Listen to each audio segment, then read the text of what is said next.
Hi, I'm Mike Vadalero with Boat US Magazine, and today I'll take you through a quick 12-point checklist to get your boat and trailer ready to hit the road.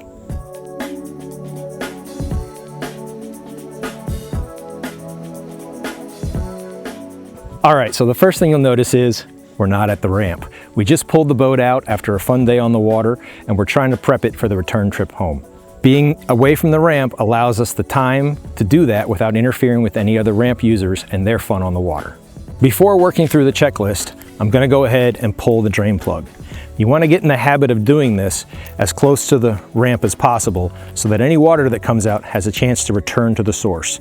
That way, if there's aquatic invasive species in your area, they don't get the chance to travel with you.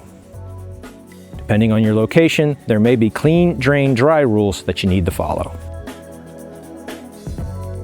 My next steps are going to be secure and stow anything on the boat that needs to be put away before we hit the road. On this boat, that usually means collapsing the bimini, securing it to the arch, putting away fenders and other items like life jackets.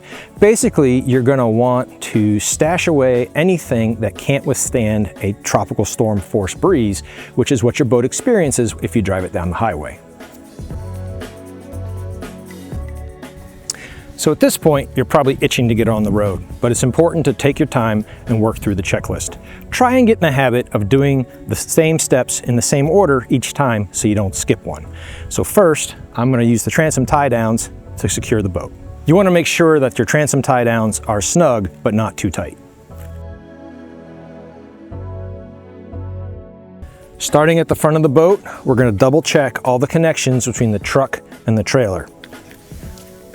The drawbar pin should still be in place, secured with either a cotter pin or in this case locked in place. We've got our trailer tongue, it's locked down, pin is in place. We're going to move on to our safety chains, or in this case cables, make sure they're still where they're supposed to be. The e-brake cable, make sure it's hanging and still running free. And finally, double check that your trailer lights are connected and it's nice and tight. These wiggle loose over long trips. Last, we're going to pay attention to our trailer winch and bow eye, or really the winch strap and the bow eye. You want to make sure that you've tightened this so that the boat is firmly up against this post. That minimizes any bouncing as you travel down the road, which can actually flex the trailer tongue and weaken it over time. And if you have a safety chain, it's a good time to go ahead and connect that up as well. I'm headed to the back of the boat to confirm that my trailer lights are working. I've turned on the vehicle's flashers. This is the easiest way to confirm that all the functions of your lights are working with just one person. Next, we're going to turn our attention to the trailer wheels and tires. Walk around both sides of the boat and look underneath the fenders and on the wheels for any signs of grease. Trailer bearings that are starting to go bad tend to overheat, and the motion of the wheel tends to fling grease around, and that can be an early warning sign of a serious problem. While you're down here, take a second to examine the sidewalls of your tires for bulges or damage. If your tires look low, go ahead and get your tire gauge out, double check your tire pressure. The max tire pressure is going to be right here on the sidewall, and please understand it's going to be a lot higher than for a car or truck. Don't forget to check the tire pressure in your spare as well. And if you're someone who trailers frequently, you may want to consider investing in a 12-volt air pump. One additional item that's not on my checklist, but is probably on the checklist for most of you with outboard or stern drive powered boats.